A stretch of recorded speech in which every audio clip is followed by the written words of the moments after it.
एक विशाल मीटियर अंतरिक्ष की गहराइयों से यात्रा करती हुई पृथ्वी के वायुमंडल को भेदते हुए एरिजोना के एक वीरान रेगिस्तान की ओर तेजी से बढ़ती है। पास ही वेन ग्रे, एक अनुभवहीन फायर फाइटर इन ट्रेनिंग, पूरी लगन से एक रेस्क्यू ड्रिल में जुटा हुआ है। उसके सामने एक साधारण मैनक्विन पड़ा है जिसे वह बचाने की कोशिश कर रहा है। उसकी दिनचर्या अचानक बाधित हो जाती है जब वह देखता है कि एक जलता हुआ मीटियोर उसकी ओर तेजी से बढ़ रहा है। घबराहट उसे जकड़ लेती है और वह दौड़कर दूर भागता है, लेकिन निराशा के साथ देखता है कि मीटियोर विस्फोटक के साथ टकराती है और इसी प्रक्रिया में उसकी कार नष्ट हो जाती है। अगली सुबह आयरा केन, जो एक बायोलॉजी के प्रोफेसर हैं, अपनी कक्षा को व्याख्यान देते हैं। इसी बीच हैरी फिनिस ब्लॉक, जो एक जियोलॉजी के प्रोफेसर और वॉलीबॉल कोच हैं, को एरिजोना के रेगिस्तान में मीटियोर के गिरने की खबर मिलती है। उत्सुक होकर वह यह जानकारी लंच के दौरान आयरा से साझा करते हैं और उन्हें साथ में क्रैश साइट पर जाने के लिए मनाते हैं। हैरी, जो यूएस जियोलॉजिकल सर्वे के प्रतिनिधि के रूप में मीटियोर क्रैश साइट का निरीक्षण करने का कार्यभार संभाल रहे हैं, आयरा के साथ साइट पर पहुंचते हैं। वहां वे वेन ग्रे से मिलते हैं, जो अभी भी पिछली रात की घटना से सहमा हुआ है। वे उसे शहर न छोड़ने की सलाह देते हैं और गड्ढे में उतर जाते हैं। गुफा में उतरने के बाद जहां मीटियर समा गई है, वे स्थानीय पुलिस अधिकारियों को देखते हैं जो उस परग्रही वस्तु के साथ फोटो खींच रहे हैं। पुलिस के जाने के बाद हैरी मीटियर से एक नमूना निकालने की कोशिश करता है और एक अजीब नीला तरल पदार्थ रिसता हुआ देखता है। एक पत्थर और तरल का नमूना एकत्रित कर दोनों लैब में विश्लेषण के लिए लौटते हैं। हैरी अपने अन्य कार्यों के लिए रवाना हो जाता है, जबकि आयरा जांच में जुट जाता है। हैरानी की बात यह है कि नीले तरल में सिंगल सेल जीव होते हैं जो तेजी से विभाजित हो रहे हैं। आयरा को पता चलता है कि इन जीवों के डीएनए में 10 बेस पेयर हैं। पृथ्वी के सभी जीवों में 4 बेस पेयर पाए जाते हैं। अगले दिन वह वॉलीबॉल खेल के दौरान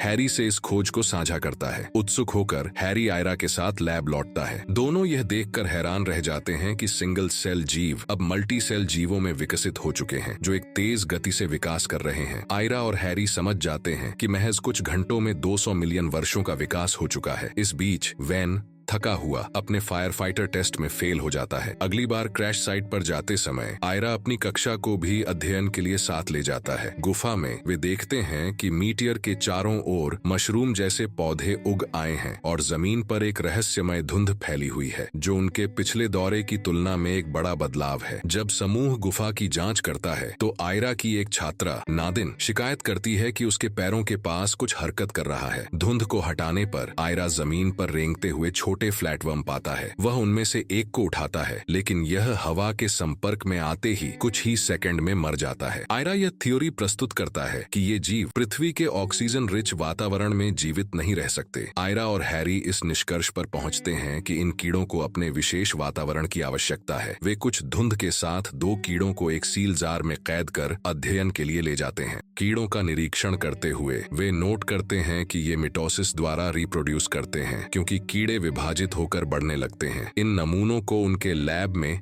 विश्लेषण के लिए ले जाया जाता है। इस बीच अपने फायर फाइटर टेस्ट में असफल होने के बाद वेन एक पूल मैनेजर के रूप में काम शुरू करता है। वेन एक मेंटेनेंस रूम के बाहर कीड़ों के एक झुंड को देखता है। वह रूम के अंदर जाता है और फर्श में एक दरार से कीड़ों को निकलते हुए देखता है। आगे जांच करने पर वह पानी के फिल्टर में एक अजीब समुद्री जीव को फलते फूलते हुए पाता है। अगले दिन जब आयरा और हैरी क्रैश साइट पर लौटते हैं तो वे यह देखकर हैरान रह जाते हैं कि सेना ने साइट पर कब्जा कर लिया है। आयरा और हैरी जैसे ही साइट के पास पहुंचते हैं, एक सैनिक आयरा को पहचानकर आक्रामक रूप से उसका सामना करने की कोशिश करता है, लेकिन उसे तुरंत वहां से हटा दिया जाता है। इसके बाद उन्हें जनरल रसेल वुडमैन से मिलवाया जाता है, जो यह खुलासा करते हैं कि वे आयरा को आर्मी रिसर्च में उनके पिछले काम से जानते हैं। जनरल समझाते हैं कि सेना को क्रैश साइट के बारे में आयरा के कंप्यूटर की निगरानी के दौरान पता चला, जिससे यह स्पष्ट होता है कि वे उसकी रिसर्च पर नजर रख रहे थे। इसी बीच सीडीसी की एक रिसर्चर एलिसन रीड साइट पर आती हैं। आयरा और हैरी को सूचित किया जाता है कि अब से किसी भी प्रकार का रिसर्च सरकार के नियंत्रण में होगा। आयरा जोर देकर कहता है कि उसे अध्ययन में शामिल किया जाए, लेकिन जनरल वुडमैन उसे सख्ती से खारिज कर देते हैं और उसे अपमानित करते हुए कहते हैं कि वह किसी भी वैज्ञानिक कार्य से बैन किया जाना चाहिए। आयरा सरकार के खिलाफ अदालत में केस दायर करता है। सुनवाई के दौरान ये खुलासा होता है कि आयरा कभी एक टॉप रिसर्चर थे, लेकिन 1997 में उन्हें बर्खास्त कर दिया गया था। उनके बर्खास्त होने का कारण था एंथ्रेक्स वैक्सीन का विकास, जिसके गंभीर दुष्प्रभाव हुए थे, जिनमें 1,40,000 सैनिकों को लकवा मारना शामिल था। कॉलेज लौटने पर आयरा और हैरी पाते हैं कि उनकी लैब में से उनकी सारी रिसर्च, नमूने और डेटा चुरा लिए गए हैं। निराश और जवाबों के लिए बेताब वे खुद कार्रवाई करने का निर्णय लेते हैं। रात के अंधेरे में वे सैन्य परिसर में चोरी से प्रवेश करते हैं।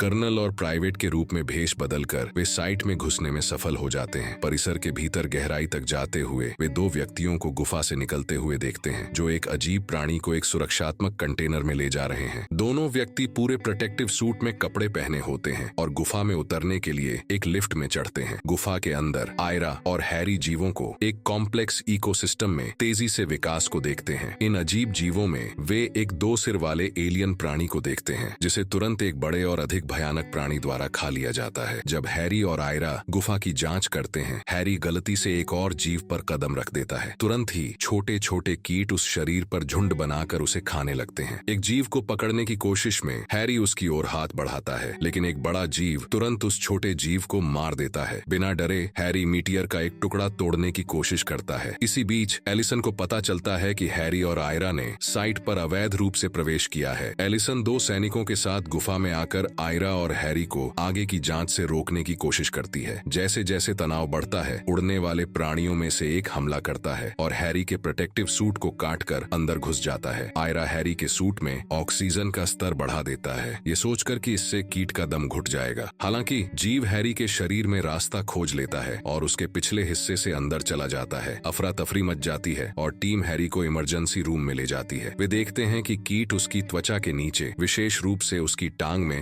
हिल रहा है। किसी तरह वे कीट को वापस उसकी ओर मोड़ने और बाहर निकालने में सफल हो जाते हैं। इस बीच एक लोकल कंट्री क्लब में वैन एक पार्टी में वेटर का काम कर रहा है। क्लब का मालिक बैरी गोल्फ कोर्स पर शैंपेन की बोतल खोलता है, लेकिन गलती से खुद पर गिरा लेता है। वह खुद को साफ करने के लिए पास की झील की ओर जाता है। जैसे ही वह पानी के पास पहुंचता है, एक बड़ा एलियन जीव बाहर निकलता है और उसका पीछा करता है। जीव उसे पकड़कर झील में खींच लेता है। उसकी प्रेमिका घबराई हुई पार्टी में वापस भागती है और चीखने लगती है। इसी दौरान आयरा और हैरी कॉलेज लौटते हैं और देखते हैं कि वैन की कार बाहर खड़ी है। वे कॉलेज के अंदर वैन से मिलते हैं, जिसने झील के प्राणी का शरीर वहां लाकर रखा है। वैन बताता है कि उसने उस प्राणी का पीछा करके उसे जमीन पर खदेड़ दिया, लेकिन वह घुटन के कारण मर गया। इसी बीच एक घर में कुछ महिलाएं फर्श पर मृत कीड़े बिखरे हुए देखती हैं। जब वे एक अलमारी खोलती हैं, तो अंदर कुत्ते जैसे प्राणी को देखकर चौंक जाती हैं। वह प्राणी महिलाओं में से एक पर हमला करता है, लेकिन वह भी घुटन से मर जाता है। आयरा एलिसन से उसके होटल में मिलता है, जहां वह एलिसन से आग्रह करता है कि एलियंस के खिलाफ तुरंत कार्रवाई की जाए, क्योंकि वे तेजी से अडेप्ट हो रहे हैं। एलिसन उसे आश्वासन देती है कि वे स्थिति को संभाल लेंगे। बाद में आयरा, हैरी और वैन एक होटल में भोजन के लिए बैठते हैं। वे उस घर का दौरा करते हैं जहाँ कुत्ते जैसे प्राणी ने हमला किया था। जब वैन बाहर इंतजार करता है, आयरा और हैरी अंदर का मुआयना करते हैं और अलमारी में एक दरार पाते हैं, जो शायद प्राणी के प्रवेश का रास्ता था। अचानक वैन उन्हें बाहर बुलाता है, जहां वे एक चौंकाने वाला दृश्य देखते हैं। सैकड़ों उड़ने वाले जीव जो सभी घुटन से मर रहे हैं। हैरी आयरा को सूचित करता है कि जिस गुफा में मीटियर गिरा था, वह एक व्यापक गुफा प्रणाली का हिस्सा है, जिसका उपयोग एलियंस शहर के भीतर जाने के लिए कर रहे हैं। जैसे ही वे प्राणियों का निरीक्षण करते हैं, वे देखते हैं कि एक प्राणी जन्म देता है और तुरंत बाद मर जाता है। उनकी हैरानी तब और बढ़ जाती है जब वे देखते हैं कि नवजात एलियन पृथ्वी के ऑक्सीजन वातावरण में सांस लेने के लिए अनुकूल हो चुका है। यह संकेत देते हुए कि ये जीव तेजी से अपने नए परिवेश में जीवित रहने के लिए विकसित हो रहे हैं। जैसे ही वह प्राणी उड़ जाता है, वे उसका पीछा करते हैं। प्राणी एक शॉपिंग मॉल में पहुंचता है, जहां वह एक महिला को पकड़ लेता है और हवा में उड़ने लगता है, जिससे खरीदारों के बीच आतंक फैल जाता है। यह तिकड़ी एक पास की दुकान से बंदूकें उठाती है, प्राणी का सामना करने के लिए तैयार होती है। वैन एक माइक्रोफोन पर अजीब आवाजें निकालने की कोशिश करता है, लेकिन जब यह काम नहीं करता तो वह गाना गाने लगता है। यह प्राणी का ध्यान आकर्षित करता है। इस हंगामे के बीच हैरी महिला को बचाने में सफल हो जाता है, जबकि आयरा गोली चलाकर प्राणी को मार देता है। खतरा टलने के बाद शहर भर के समाचार चैनल एलियन प्राणियों और मीटियर क्रैश से संबंधित इस अजीब घटना की रिपोर्टिंग शुरू कर देते हैं। Governor Louis